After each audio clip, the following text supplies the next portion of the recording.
What's going on, guys? It's your beautiful and debonair and mildly intelligent Badwolf.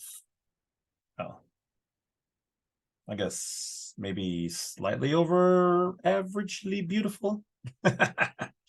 Anyway, all right. So once again, thank you. I'm just that zany guy known as the Badwolf, aka James C. Lovett, the legal entity. Legal entity.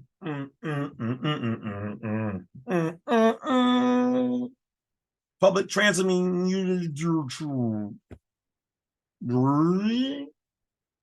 James C. Lovett. Oh, wait, nope, the Badwolf. All right. So what is this particular video about? I'm just a madman with a blue shirt. That's it. That's all I got. All right, I digress. What do we have today, Wolf? Well, I'm a little giddy because I've been looking for this particular video that they used to show and teach in civics class. I won't tell you how long ago it was since I was in civics, but a long time ago. Memories. Misty watercolor memories of the way we were. Oh, sorry. Phased out for a moment there. All right, no, for real, I'm going to show you guys this video. So it finally popped up on Facebook, and so I'm going to show it. Now, I don't believe there's any copyrights to it or whatever else. If there are, like the one or two videos I tried to show you guys before, I might have to let them monetize this one because it's totally worth it, but it should be into the public domain after all these years. It's one good thing about at least being as old as dirt. Can't wait till they come out with an immortal something. Anyway, all right, so let me prep it. Ooh, okay, now where is it? All right, so without further ado, check out this information about DC and what's going on. They used to teach us this, so now I'm going to teach you guys. Share the screen, my good man. Share the screen. Huzzah!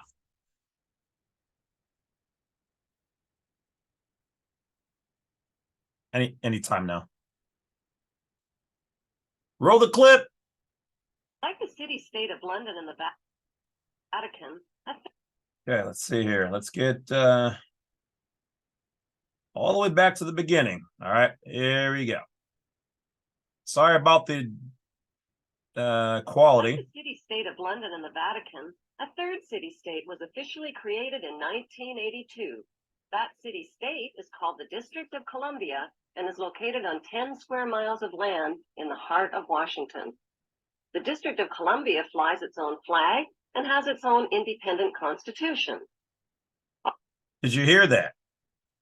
They fly their own flag and have their own constitution. Is that not what I've been telling you guys before? Now, this is an official report done by the C to the N to the N, okay, that they used to show, not only on TV, but in civics. So let us continue. I will be making brief interruptions to address certain things and hopefully avoid them in case this is still yet, not in the public domain for anybody to use, public use, fair use. Just going to say that ahead of time.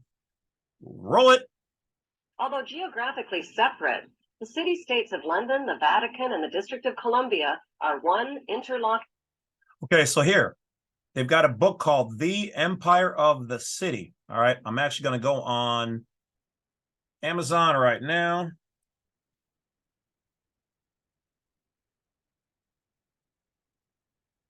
Okay, The Empire City.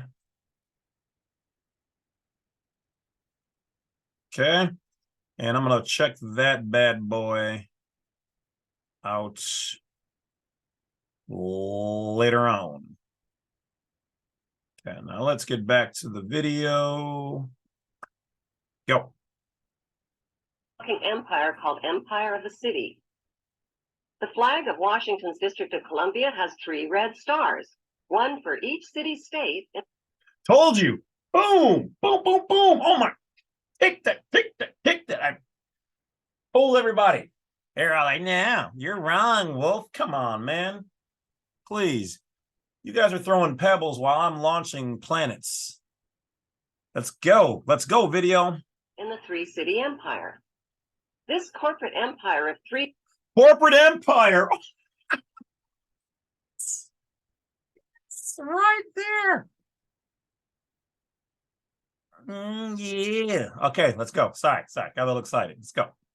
City-states controls the world economically through London's inner city, militarily through the District of Columbia, and spiritually through the Vatican.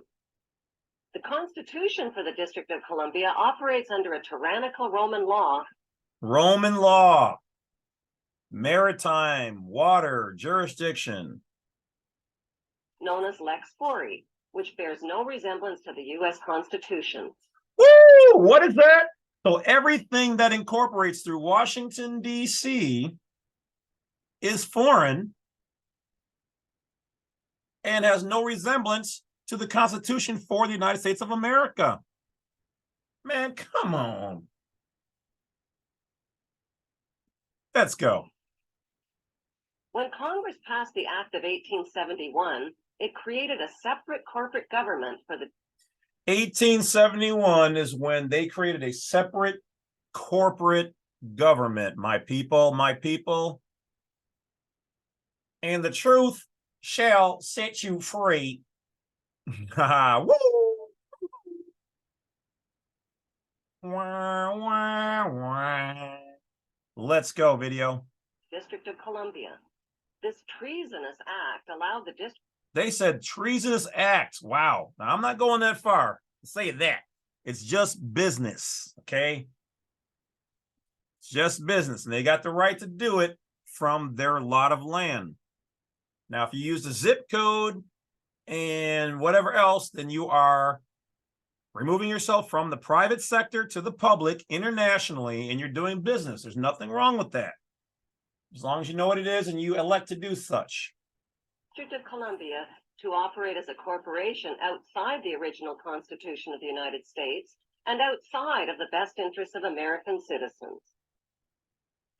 Did she just say that to allow them to operate outside the best interests of the United States of America citizens? We nationals? Because yes, even though we're right here, we are leaving our country and the Constitution for the United States of America when we utilize their stuff. A sobering study of the signed treaties and charters between Britain and the United States exposes a shocking truth. The United States has always been and still is a British Crown colony.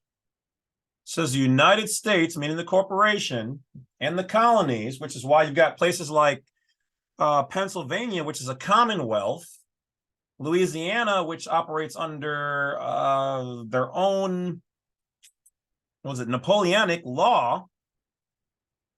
Okay, let's go.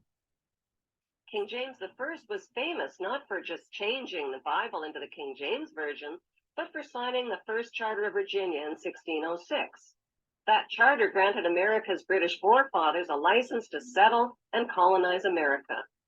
The charter also guaranteed... So they got permission. So did they really win? If you won, you took something and ran off with it. The battle was fought, you won. Might makes right. So they didn't really win. They settled. They said, man, come on, let's just do business. Let's be chill, bro. We still got you, though. I'm gonna let you do that, but you're gonna send some funds my way, which is why when you go to court, and what is court again? A court, tennis court, basketball court, it's a match between two different sides. So they're making money to send back to the Queen, to the Vatican, the City of London, and whoever else. Booyah. That future kings and queens of England would have sovereign authority over all the citizens and colonized land in America. Woo, did you hear that? Stolen from the Indians. Stolen from the Indians. Woo! Girl. They would have you believe that they paid off all the Indians. It's not exactly what happened. Not exactly. Remember, the golden rule is he who has the gold makes the rules. He who wins the war writes the history. You might be a little shocked and disappointed at some things if you read all of these books and manuscripts and treaties like I do. You learn something. Some you may not want to know. But let's go. After America declared its independence from Great Britain, the Treaty of 1783 was signed. That treaty specifically identifies the King of England as the Prince of the United States and Prince of the United States. Have you ever even heard that? I have. That's why I know what it is, what the goings-ons is. Okay, let's go. contradicts the belief that America won the War of Independence. Although King George III of England gave up most of his claims over his American colonies, he kept his right to continue receiving payment for his business venture of colonizing America. If America had really won the War of Independence, they would never have agreed to pay debts and reparations to the King of England. When Congress passed the 13th Amendment to the Constitution, the U.S. president was made subservient to the King of England. Did you hear that? There you go. Let's go. Let's come on, come on, girl. Shimon. Shimon, girl. The 13th Amendment is called the Title of Nobility Amendment and forbids U.S. presidents and their officials from using royal titles like king or prince or baron. For some mysterious reason, the 13th Amendment, which was ratified in 1810. So in 1810, the 13th Amendment was ratified. It was accepted. It was made fact, law, solid, unchangeable unless by the people. But let's hear what happened. Out of curiosity. Educational information only, of course. No longer appears on current copies of. So the original 13th doesn't appear on anything. We did a video on that already. So what? Yeah, something happened. I think, didn't war break out and mysteriously all the original copies got burned except for the ones that are in private libraries across the United States of America right now, that they don't know where they're at. And that if they did bring them out, that they would probably say, oh, well, you know, that's not the one that was adopted. Yeah, why was it adopted? Adopted means that it wasn't the original. But anyway, I digress. The Constitution. America's blood-soaked War of Independence against the British bankrupted America and turned its citizens into permanent debt slaves of the king. That would be your all capitalized name. Straw man, yeah, that's me. Straw man, can I get a G? Straw man, make as much as you can. In the War of 1812, the British torched and burned to the ground the White House and all U.S. government buildings, and destroyed ratification records of the U.S. Constitution. 1 century later, a corrupt U.S. Congress committed the biggest theft in world history. They passed Paul Warburg's Federal Reserve Act in 1913, handing over America's gold and silver reserves and total control of America's economy to the Rothschild banksters.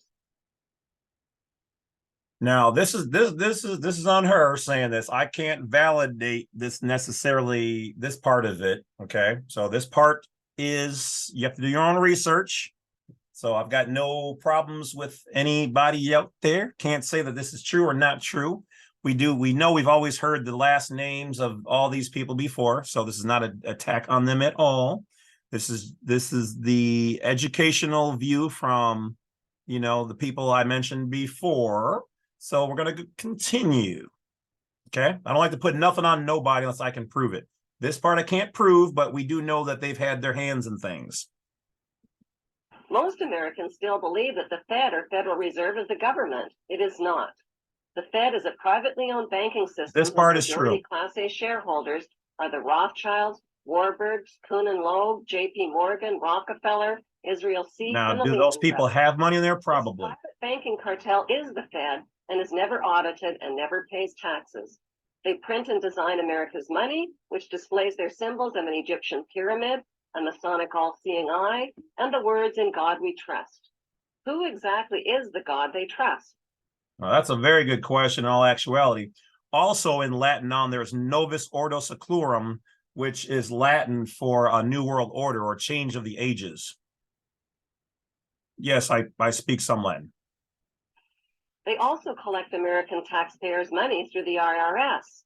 Then they loan it back again with interest to pay for roads, bridges, and other public. Most U.S. citizens believe that the United States is a country and that the president is the most powerful man on earth. The United States is not a country. It is a corporation, and the president is president of the corporation of the United States. He and his elected officials work for the corporation, not for the American people. Since the United States is a corporation, who owns the corporation of the United States? Like Canada and Australia, whose leaders are prime ministers of the Queen and whose land is called Crown land, the United States is just another crown colony.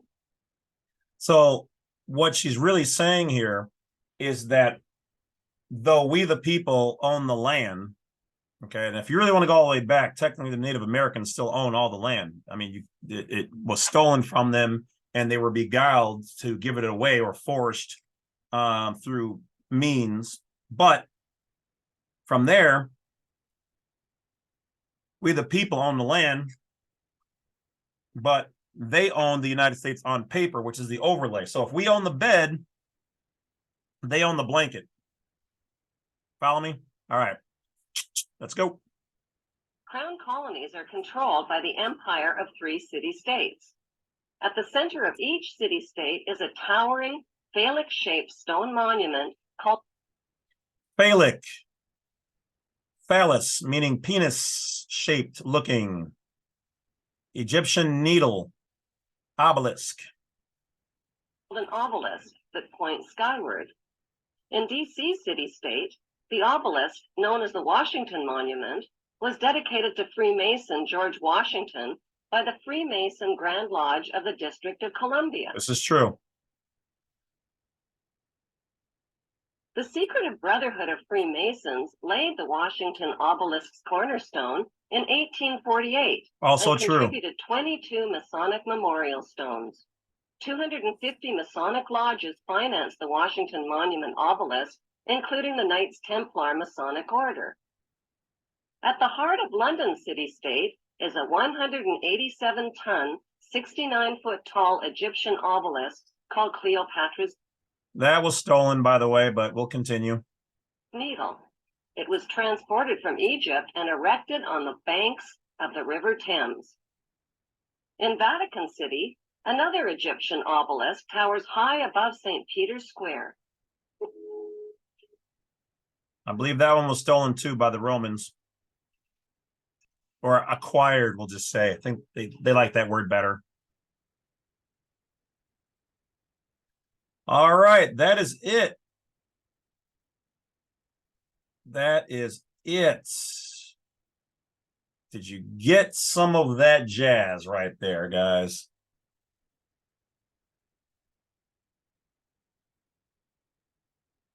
All I can say is there it is. Oh, looks like my food is here. All right, I got to go eat.